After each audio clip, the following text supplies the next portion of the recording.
او دی عمر نو دی عبادت میرے صحابی دے ایک نظارے دا مقابلہ نہیں کر سکتی.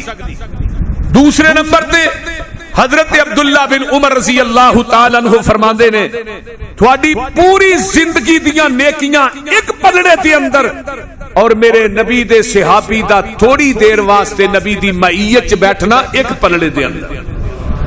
اور پھر نبی علیہ السلام نے فرمایا مینوں اس ذات دی قسم جدے ہاتھ چ محمد دی جان ہے صلی اللہ علیہ وسلم، فرمایا تھوڑا احد پہاڑ دے برابر سونا خرچ کرنا ایک پلڑے دے اندر میرے صحابی دا ایک مٹھ جوم اللہ دے راہ چ دینا ایک پلڑے دے اندر. تھوڑا احد پہاڑ دے برابر جڑا سونا ہے نا میرے صحابی دے ایک مٹھ جو دا مقابلہ نہیں کر سکتا. اور نبی علیہ السلام نے فرمایا کہ جیڑا منو ایمان دی حالت چ ویندا ہے اونوں جہنم دی اگ چھوئے گی نہیں، جن نے پھر میرے ویکھن والے نو ویکھیا اونوں بھی جہنم دی اگ نہیں چھوئے گی. جن نے ابو بکر عمر عثمان و حیدر طلحہ زبیر سعد سعید نو ویکھیا اونوں بھی نہیں چھوئے.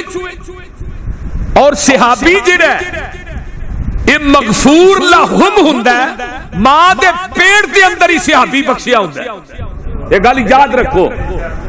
حضرت عبد الرحمن بن عوف رضی اللہ تعالی عنہ انہاں تے گشی تاری ہوئی تے ہوش آیا آندے نے اللہ اکبر، پھر گشی تاری ہو گئی، پھر ہوش آندا ہے آندے نے اللہ اکبر، پھر گشی تاری ہو جاندی ہے، ہوش آندا ہے. گھر والے پوچھدے نے عبد الرحمن بن عوف نو کی گل ہے تسی جدو ہوش آندا ہے اللہ اکبر کہن لگے میرے کو دو بندے آئے مینوں لے کے ٹر پے تے کہندے نے آؤ جی تھانوں اللہ دی عدالت چ پیش کرنا ہے.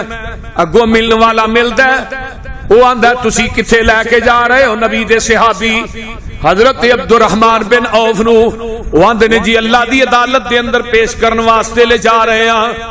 انہاں پہ تے کہندے نے آؤ جی تھانوں اللہ دی عدالت چ پیش کرنا ہے. اگوں ملن والا ملدا ہے، وہ آندا تسی کتھے لے کے جا رہے ہو؟ نبی دے صحابی حضرت عبد الرحمن بن عوف نو وہ آندے نے جی اللہ دی عدالت دے اندر پیش کرن واسطے لے جا رہے ہاں، انہاں دا حساب و کتاب ہونا ہے. وہ بندہ کہن والا کہندا ہے عبد الرحمن تے عشرہ مبشرہ دے وچوں ہے تے نالے پیغمبر دا صحابی ہے، اے دے حساب دی لوڑ نہیں ہے، ماں دے پیٹ دے اندر ہی بخشیا ہوندا ہے. پیغمبر دے صحابہ اونے. آئیے قرآن دی جڑی آیت پڑھی ہے سورہ المجادلہ دی آخری آیت ہے، یہ آیت